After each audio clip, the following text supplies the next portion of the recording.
Do you want to know how to get rich? Rich Dad, Poor Dad is the story of Robert Kiyosaki. He had two dads. One had a PhD while the other had only finished 8th grade. Although both dads earned a significant amount of money, Poor Dad always struggled while Rich Dad was on his way to becoming one of the richest men in Hawaii. If you weren't born with rich parents, you can learn from Kiyosaki. To become wealthy, you can use the principles from this book. The first principle is the rich don't work for money. Let's look at John over here. He spends every hour of every day working for money. He's really mad at life and can't understand why he can never seem to get ahead. Over here, we have Ben. He makes the same amount of money as John, but Ben spends most of his time looking for assets to add to his collection. Both of these guys make the same amount of money, but John trades his time for money while Ben gets his money from assets. The lesson here is that the rich don't trade their time for money. Instead, they acquire assets to make money for them. One of my favorite quotes goes a little something like this: most of the time, life does not talk to you. It just sort of pushes you around, and each push is life saying, wake up. If you want to become wealthy, you must know that people's lives are controlled by two emotions, fear and greed. I've had a lot of people tell me that they are not interested in money, but yet they'll work a job for 8 hours a day trying to get more of it. When not controlled properly, fear and desire can lead you into life's biggest trap. The second principle from the book is called financial literacy. If you want to get rich, it's not about how much money you make.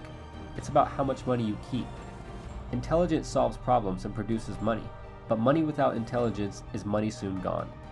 Did you know that rich people acquire assets while the poor and the middle class acquire liabilities that they think are assets? To become wealthy, you must understand the difference between a liability and an asset. All you have to remember is that assets put money into your pocket and liabilities take money out of it. This is one of the only rules you'll ever need to know if you want to become rich. A lack of financial knowledge is the number one reason why the rich get richer and the poor get poorer. The third principle from the book is mind your own business.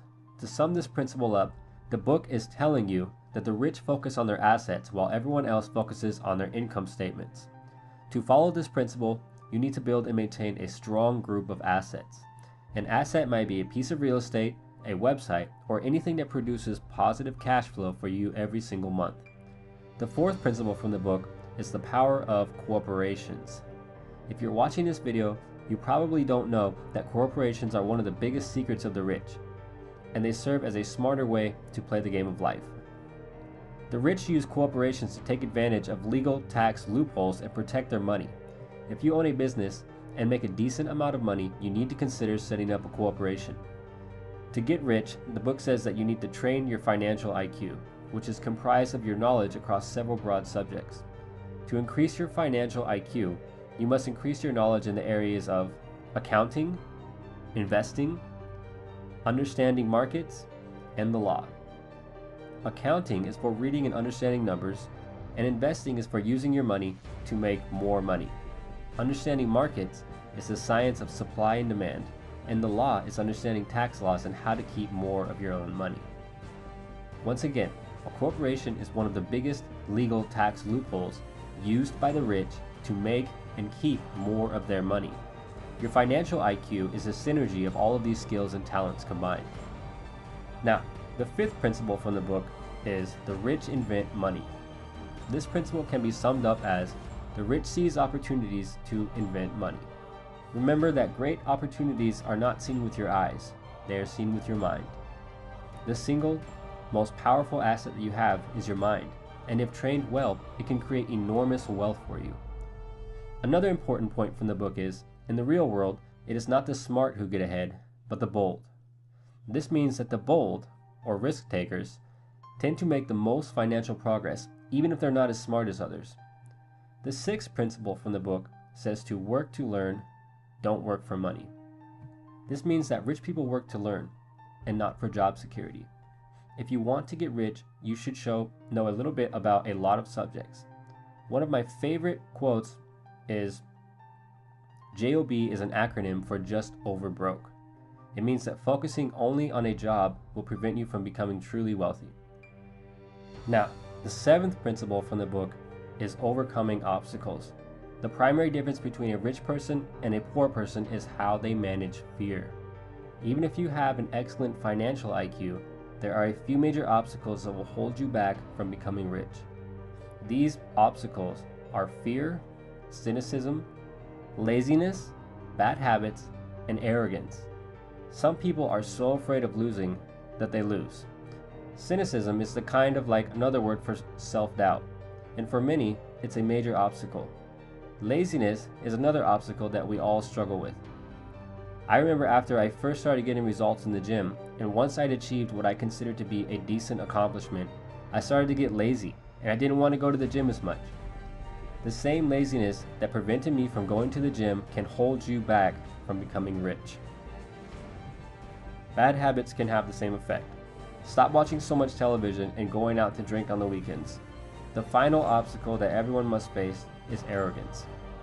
Robert Kiyosaki said, "Every time I've been arrogant, I've lost money because I believed that what I didn't know wasn't important."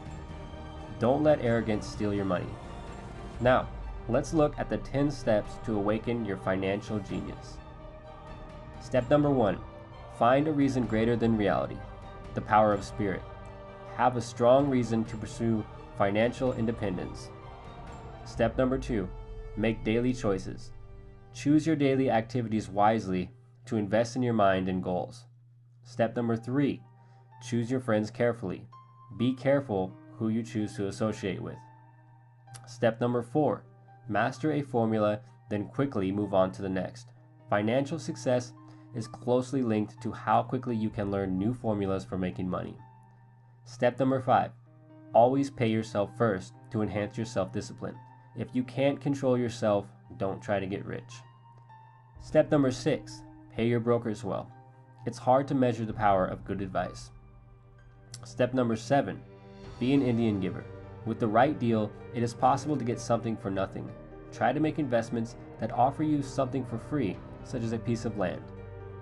And step number 8, use assets to buy luxuries. You should always buy luxuries with income from assets and not loans. Step number 9, choose heroes. By having heroes, it becomes much easier to tap into your raw genius. And finally, step number 10, teach and you shall receive. When you need something, give what you want first, and it will come back to you in buckets. These are the main principles from Rich Dad Poor Dad by Robert Kiyosaki.